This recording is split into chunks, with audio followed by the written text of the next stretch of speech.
নেত্রী, আমাদের প্রিয় নেত্রী দেশনেত্রী বেগম খালেদা জিয়া, আমাদের প্রিয় অভিভাবক বিএনপির ভারপ্রাপ্ত চেয়ারম্যান দেশনায়ক তারেক রহমানের পক্ষ থেকে সকলকে জানাই সালাম এবং শুভেচ্ছা। আসসালামু আলাইকুম ওয়া রাহমাতুল্লাহি ওয়া বারাকাতুহু। প্রিয় ভাইরা, আমাদের দল বাংলাদেশ জাতীয়তাবাদী দল, আমাদের আদর্শের জনক শহীদ রাষ্ট্রপতি জিয়াউর রহমান, যিনি স্বাধীনতার যুদ্ধ করে ঘোষণা দিয়ে নিজে যুদ্ধ করে দেশ স্বাধীন করেছেন। আমাদের নেত্রী 9 বছর আন্দোলন করে এই দেশের মানুষকে গণতন্ত্র দিয়েছেন। আমাদের ভারপ্রাপ্ত চেয়ারম্যান দীর্ঘদিন সংগ্রাম চালিয়েছেন এবং ফ্যাসিবাদ বিরোধী আন্দোলনে নেতৃত্ব দিয়ে ফ্যাসিবাদকে বিদায় করতে সক্ষম হয়েছেন। এই দেশের ছাত্র জনতার আন্দোলনের মধ্য দিয়ে ফ্যাসিবাদের বিদায় হয়েছে। মানুষ এখন শান্তিতে বসবাস করতে চায়, তাই চায় না ভাইরা? আর 14 সালে এই দেশের মানুষ কেউ ভোট দিতে পারে নাই, 18 সালে পারে নাই, 24 সালে পারে নাই, পারছেন কেউ? এখন কি আপনারা ভোট দিতে চান না? কে কে ভোট দিতে চান বলেন? সবাই আপনারা ভোট দিতে চান। ভোট দিয়ে আপনাদের পছন্দ মতো সরকার গঠন করতে চান, যাতে করে আপনাদের সেই পছন্দের সরকার জনবান্ধব সরকার হয়, তাই না? জনগণের জন্য কাজ করে। আমার এখানে আসতে একটু দেরি হয়েছে, কারণ গত 3 দিন আগে 2জন শিশু বাচ্চা লোহজং নদীতে পড়ে গিয়েছিল পার্কের বাজারের পাশে।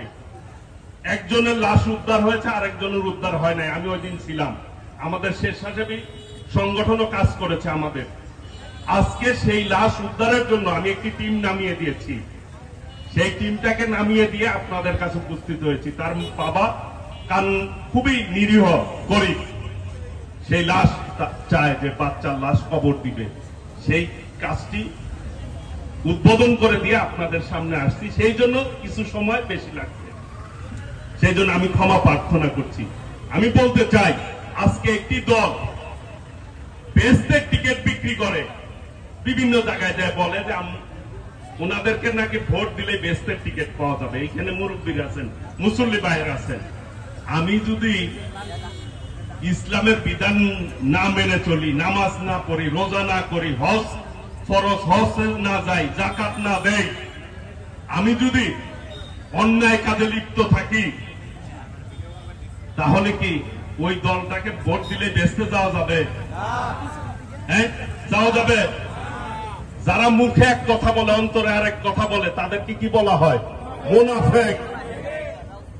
ওনারা পিয়ার পদ্ধতির কথা বলে, আর নির্বাচনের জন্য বাড়িতে বাড়িতে যায় ভোট চায়, মানুষকে অন্ধকারে রাখতে চায়, পিয়ারের কথা বলে আর যায় ভোট চায়।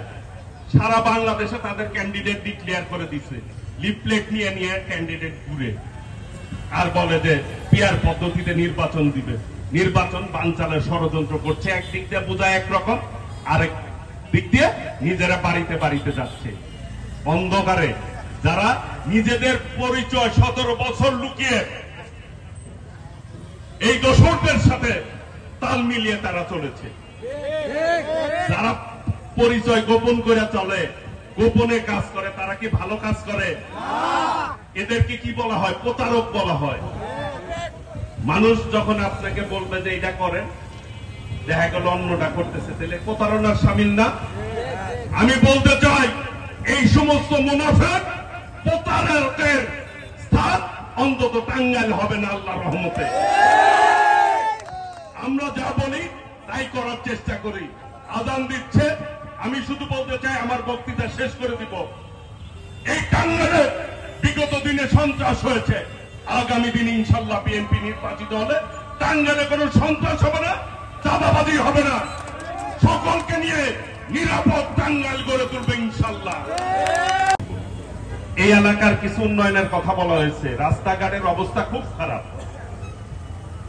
আমি ইনশাল্লাহ, আল্লাহ রাব্বুল আলামিন যদি আমাকে আপনাদের ভোটে নির্বাচিত করে, আমি কথা দিতে পারি, আমি আপনাদের এই এলাকার যারা মুরব্বী আছেন তাদের সাথে কথা বলে এই এলাকার ড্রেনেজ ব্যবস্থা এবং রাস্তা উন্নয়নের জন্য আমি সর্বোচ্চ পদক্ষেপ নিব আল্লাহর রহমতে। বিএনপি যা বলে, আমাদের নেতা শহীদ রাষ্ট্রপতি জিয়াউর রহমান, দেশনেত্রী বেগম খালেদা জিয়া এবং ভারপ্রাপ্ত চেয়ারম্যান দেশনায়ক তারেক রহমান জনগণকে যখন যা বলেছে তা করার চেষ্টা করেছে না? শহীদ রাষ্ট্রপতি জিয়াউর রহমান, দেশনেত্রী বেগম খালেদা জিয়া, দেশনায়ক তারেক রহমান 31 দফা দিয়েছে জাতির সামনে। এই যে মারা আছেন, প্রত্যেক ঘরে ঘরে ধনী গরিব নির্বিশেষে বিএনপি ফ্যামিলি কার্ড দিবে আগামী দিনে। ওই ফ্যামিলি কার্ডটি থাকে মাদের নামে। মারা যাতে সংসার চালাতে সুবিধা হয়, তারা যাতে স্বাচ্ছন্দ্যে তাদের সংসার চালাতে পারে, সমপরিমাণ টাকা কিংবা দ্রব্য সামগ্রী পাবে। মাদের নামে কেন থাকবে? মারা যাতে সংসারে সম্মানিত হয়। নারীর সম্মানের বৃদ্ধির জন্য ফ্যামিলি কার্ড থাকবে নারীদের নামে। আর প্রত্যেক ঘরে ঘরে হেলথ কার্ড দিবে যাতে স্বাস্থ্য সেবা পায় মানুষ। আর বেকার যুবকেরা রয়েছেন, আপনারা দেশ গঠন কাজে আপনারাই সবচেয়ে বেশি ভূমিকা পালন করবেন।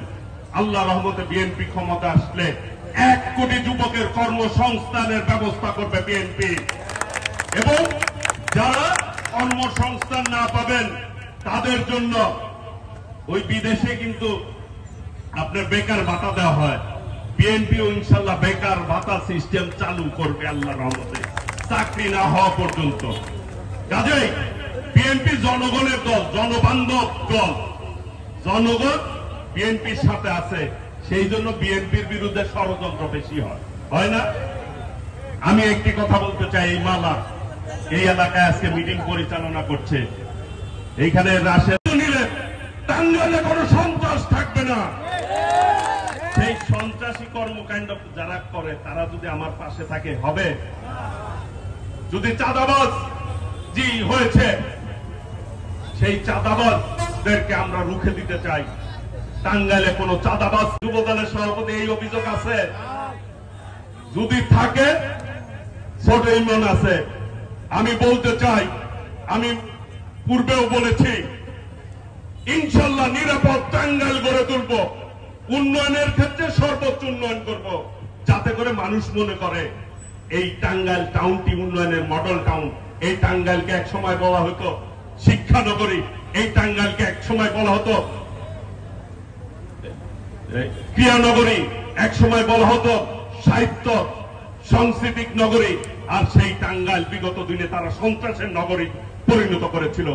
আমরা আদর্শিক টাঙ্গাইল গড়ে তুলতে চাই, আপনাদের সহযোগিতা চাই। আপনারা যদি আমাকে সহযোগিতা করেন, আল্লাহ রহমতে আপনাদেরকে সাথে নিয়ে উন্নয়ন, সন্ত্রাস, মাদক মুক্ত নিরাপদ টাঙ্গাইল গড়ে তুলব ইনশাল্লাহ।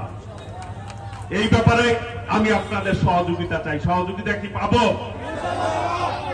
ইনশাল্লাহ। আমি আপনাদের সেবা করার জন্য আল্লাহ যাতে সেই তৌফিক দান করে, এই কথা বলে আমি আমার বক্তব্য শেষ করছি। খোদা হাফেজ। বাংলাদেশ জিন্দাবাদ।